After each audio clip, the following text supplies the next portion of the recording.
Yo les amis, c'est Kazin, content et heureux de vous retrouver au travers de cette vidéo avec toujours mon playmat magnifique duo avec Morpeko que je trouve très stylé.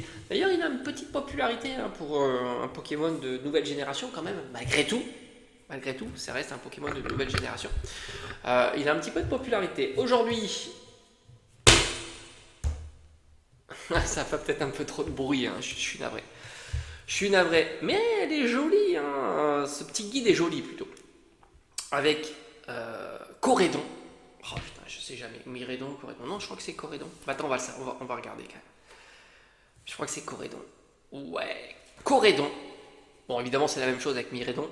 On va parler de cette série que je trouve très sympa. N'oublions pas que c'est la série, c'est la première série d'Écarlate et Violet. Bah, je pense que tu t'en souviens, mais pas dit, peut-être qu'il y a des nouveaux collectionneurs, on ne sait pas. C'est ça qui est génial avec Pokémon, c'est que tu as toujours des nouveaux collectionneurs. Et c'est une série qui était très sympa, qu'on pouvait trouver vraiment pour pas cher. Je vais te donner un exemple. Tac, tac, tac, tac, tac, tac, tac. Voilà. Ça, par exemple, c'est des petits kits d'AP. Alors, c'est des items que moi j'aime beaucoup. Ça ne veut pas dire que ce sont des items, un qui vont valoir cher, un qui valent cher et un qui valent que tout le monde aime. Parce que je sais, on a tendance à dire tout et n'importe quoi. Non, non, c'est un item que moi j'aime beaucoup, parce qu'il y a 4 boosters et il y a une carte stamp. Je trouve que c'est sympathique, parce que justement tu peux avoir un petit peu la découverte de la carte stamp. Et d'autant que certaines cartes stamp, elles sont plutôt convoitées. Alors je me souviens plus ce qu'il y a dans EV1 comme carte stamp, mais voilà, il y a de temps en temps des cartes stamp plus convoitées que d'autres. Je me souviens dans EV3 avec le Mélo par exemple, qui est une carte stamp qui est un peu plus convoitée que... Bon bref, c'est pas l'objectif. Mais c'est vrai que c'est un item que j'aime bien. Et j'ai envie de dire de mémoire, je l'avais trouvé en solde à 13,50 €. Je me suis dit franchement 13,50 €. 4 boosters, carte stamp, bah évidemment je fonce. Je fonce. Même si c'est du EV1. Parce que EV1, ça reste une belle série. Je te sors cet item-là, mais on aurait pu parler. Alors, ça aussi, tu pouvais en trouver quand même pas mal. On pouvait parler aussi du booster individuel scellé exclusif de chez Lidl. Tous les week-ends pendant Noël, donc tout le mois de décembre, paf, paf, paf, tous les week-ends, 3 € le booster. Là aussi, tu avais de la disponibilité, j'ai dû en acheter une dizaine ou quelque chose comme ça dans ma collection en scellé. J'ai aussi un petit art set classique, mais ça au prix, on va dire standard, 5 €. Mais par la suite, beaucoup de promos sur cette série-là. Et on pourrait parler d'ETB, à mon avis, on aurait pu trouver des ETB à 40, 45 € sans trop de difficultés non plus, et des displays à 140 €. Donc au final, on pouvait toucher Écarlate et Violet, base, moi j'aime bien dire de base, c'est cool, pour pas trop cher et évidemment en dessous du prix standard qu'on aime dire retail. Voilà, donc c'est pour ça que je trouve que c'est une série qui est plutôt intéressante et en plus pour le coup les illustrations de boosters, et c'est pour ça que j'avais un art set comparativement à EV2 que je regrette un petit peu, j'ai pas beaucoup de boosters scellés dans ma collection. Et quand on te dit oui mais EV2 c'est présent, en fait, franchement moi j'ai plus jamais revu du EV2 en boutique. Alors ceux qui ont des Stockomanie, oui c'est vrai, eux ont du EV2 et du EV3. Ça, je suis d'accord, mais Stockomanie, c'est quand même des boutiques qui ne sont pas implantées partout. Et moi, du EV2, même du EV1, même du EV3, voire même de temps en temps du EV4, ça commence à se faire rare. Et je ne les vois plus dans ma Fnac, chez mon Cultura, chez mes jouets club, les King Jouets, les grandes surfaces et ainsi de suite. Je les vois de plus en tous les cas. Je t'avoue que si je trouvais un petit peu de V2, voire même du EV1 à prix de 5-6 €, je serais peut-être tenté. Miredon, Corédon mis à l'honneur.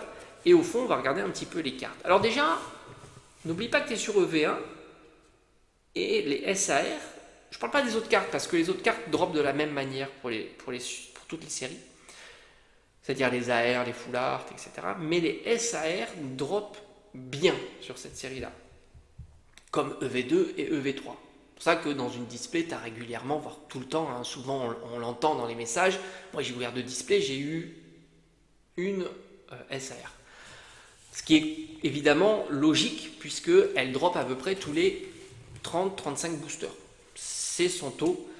qui a été mis en avant par TCG Player. Je t'invite à aller fouiller sur leur site, c'est très très bien, ils analysent tout un tas de séries, ils décortiquent les probabilités sur à peu près un échantillon de 8000 boosters, ce qui est conséquent. Je ne dis pas que c'est exceptionnel, mais c'est quand même très conséquent et ça s'approche certainement de la réalité. Donc c'est une série, j'ai envie de te dire, toi qui te plains régulièrement, et je suis le premier à le faire aussi, du taux de drop détestable des grosses cartes. Alors évidemment, grosses cartes veut dire carte chère. Non, des grosses cartes, des grosses raretés. Je vais corriger, parce que c'est vrai qu'on pourrait faire l'amalgame. Des grosses raretés. Et là, les grosses raretés que l'on veut voir tomber, je ne dis pas les cartes gold, parce que les cartes gold, c'est toujours difficile. Les grosses raretés que l'on veut voir tomber, on a les cartes stamp. Hop. Ouais, rien d'exceptionnel sur les stamps. Mais bon, ça fait toujours plaisir d'avoir ces petites cartes. Moi, j'aime bien quand même. Malgré tout, avec karaté violet de base, tout ça, c'est très sympa. Et puis là, magnifique quand même. Miredon, Corédon, très très sympa. Moi j'aime beaucoup ces cartes-là. Les deux sont bien. J'ai une préférence pour Miredon, je l'ai toujours eu, mais je trouve que ces deux cartes sont de très très belles cartes. Franchement très très belles cartes. Un jour aussi, c'est pareil, ces cartes-là promo décolleront. Alors je dis pas que ça sera to the moon, hein, ça sera pas les cartes à 200 balles, tu vois, mais évidemment on est sur 3-4 euros, hein, je pense qu'on peut les toucher à ce prix-là. Donc les SAR drop assez régulièrement et c'est le format de carte que l'on veut faire tomber et on est, comme je te dis, sur un taux qui est sympa comparativement au 1% qui est quand même très très chiant des autres séries. Alors maintenant, qu'est-ce qu'on retrouve dans cette série-là? Alors on va pas parler de prix des cartes parce que c'est à la rue les prix des cartes. Donc on le sait, c'est comme ça, le début de bloc est karaté violet, peut-être à cause que ça drop trop, voilà, cette idée de dire quand ça drop trop, ben la carte je la veux pas, parce qu'au fond c'est pas tant qu'elle soit 3 fois plus nombreuse dans le circuit, parce que ça change rien, mais c'est la demande qui fait la différence. Si la demande est forte, il n'y a pas de raison que même si elle drop 2 à 3 fois plus, si la demande est 2 à 3 fois plus grande que les autres cartes, ça suffira pour avoir des prix haut évidemment. C'est juste que bon voilà, il n'y a pas de demande sur Écarlate et Violet 1 et en plus les boosters ont été à une époque pas trop chers. On trouve du Arcana. Arcana est vraiment réussi en terra cristallisé, c'est très sympa. On a évidemment du Léviator. Bon, les cartes basiques sont magnifiques, hein. Ramolos, Magikarp, c'est vraiment très sympa. Franchement, on ne peut pas se plaindre de ce genre de petites cartes que l'on a dans la set. Dans le set, on a Magnésione qui est vraiment sympa aussi, j'aime beaucoup. Bon, là, on est sur des petites cartes, mais ça reste des cartes sympas. Gardevoir est très sympa aussi. Miredon, Corédon, je trouve que ça va, c'est plutôt cool. Au final, on a quand même quelques petites cartes ex qui sont basiques, mais qui sont sympas dans la collection. Maintenant, qu'est-ce qu'on va aller chercher sur cette carte-là? Alors, niveau AR, j'ai envie de te dire, il y a quand même des AR bien jolis. Bien jolis. À l'instar de Karmadura, qui est vraiment sympa, mais aussi les Ramolos. Pour moi, c'est une superbe carte, qui vaut pas très cher en plus, hein, parce que pour le coup, les AR, elles ne droppent pas plus que les autres. Hein. Donc là, c'est vraiment purement la demande qui fait qu'il y a une AR à 50, il y a une AR à 10. Et Ramolos, je trouve que c'est une AR qui est incroyable et qui mériterait d'être plus mise en avant. Mais attention, elle n'est pas seule. Hein. Topico, incroyable, avec le Psychoquack derrière. Enfin, imagine-toi la scénographie. C'est une carte que j'avais achetée même pas 10 euros. Je l'ai trouvée magnifique. Pachirisu est super sympa. Le soporifique, je la trouve incroyable, comme ça avec la fête foraine, enfin la grande roue derrière, c'est vraiment magnifique. Le duo Tarsal-Kirlia, qui elle a une cote un petit peu plus élevée, donc la demande est un petit peu plus forte, mais elle est magnifique. Franchement, le patacho, je la trouve excellente, là il est là en train de baver devant les pâtisseries, enfin les croissants, tout ça, c'est vraiment génial. Le Luriolu, qui est magnifique, très très sympa aussi. Et puis bon, en général, ces AR là sont toutes réussies. Là, je te montre vraiment celles que je trouve. Là aussi, c'est une question de goût. Hein, c'est un peu compliqué, mais que je trouve sympa. On en parle de Arcana. Franchement, elle est belle. Hein. Elle est quand même stylée. Hein. Tu vois, c'est une Terra. Je trouve qu'elle n'est pas spécialement amochée. C'est une Terra qui passe bien. Tout comme d'ailleurs le Léviator. Léviator, magnifique. Ils ont eu la brillante idée de le mettre dans un coffret. Au final, tu la trouves pour une petite dizaine d'euros. Elle a bien diminué. Rappelle-toi, je t'avais fait une vidéo sur ça. Je t'avais dit, étant donné qu'elle est issue de coffret, maintenant, sa cote va tomber et ça va pas louper. Sa cote a tombé, c'est comme ça que j'ai pu l'acheter en vide-grenier pour une petite dizaine d'euros. Et même Arcana, je crois qu'il a été un peu entraîné. Franchement, les Miredon, Corédon en full art, ce sont très belles cartes. C'est des cartes qui valent pas très très cher. Niveau dresseur, top. On a Mimosa, on a Pagna. Ça, c'est vraiment cool. Ça fait plaisir.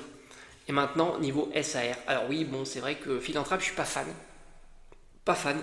Mais sinon, il y a quand même de la belle SAR. On retrouve évidemment Miredon, Corédon, magnifique, avec d'Eden devant. Moi, c'est ma préférée, celle-ci, avec garde-voire, qui sont vraiment de trop. Enfin, elles sont toutes belles, hein, quand même, parce que même Fortivoire, il faut voir la scénographie comme ça avec le sable, c'est très joli. Les couleurs utilisées sont vraiment magnifiques, et même Roue de Fer avec ce ciel étoilé comme ça, c'est incroyable.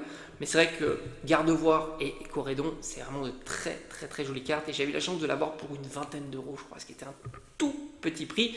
Et après, évidemment, bah, tu as Mimosa, la fameuse carte Mimosa. Pania est très sympa. Je l'avais acheté en vide-grenier, elle aussi, pour pas très très cher. Je crois que c'était 10 euros. Au final, je me suis dit 10 euros, franchement, pour une SAR Pania, je dis, il n'y a pas de souci, quoi.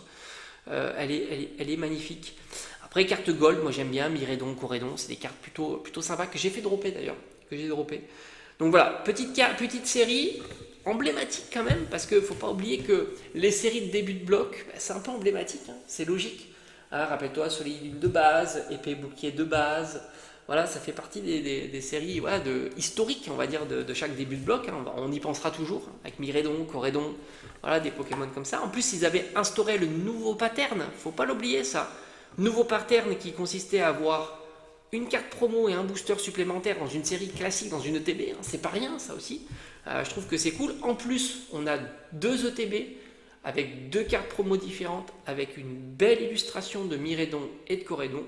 Donc ça aussi, c'est une série que j'apprécie plutôt. Mais au final, au fond, quand tu réfléchis un petit peu, bah, toutes les séries de Écarlate et Violet bah, sont sympas et ont ce potentiel, en tous les cas, que n'avaient pas spécialement toutes les séries de blocs antérieurs. Star, de Soleil et Lune, de base, qui étaient quand même bah, plus basiques, justement. Et puis peut-être d'autres. En tous les cas, intéressant. C'est pareil, comme je te dis, hein, j'aime beaucoup. D'ailleurs, c'est pour ça que je m'étais précipité hein, sur les petits kits d'AP en CD. Ça, c'est un item que j'adore. Très sympa. Avec cette illustration qui est vraiment jolie. Hein, c'est vraiment réussi. Alors, on aurait aimé une petite variante. C'est vrai que ça aurait été sympa avec Corédon et Miredon. Hein, ce qu'ils avaient fait un petit peu avec l'ETB. Peut-être qu'on va parler de Flamme Obsidienne, et franchement 25 ans ça me plairait bien de faire une petite vidéo aussi sur 25 ans. Voilà, en tous les cas moi j'aime bien. Franchement Écarlate et Violet au final quand y penses, les séries sont plutôt sympas.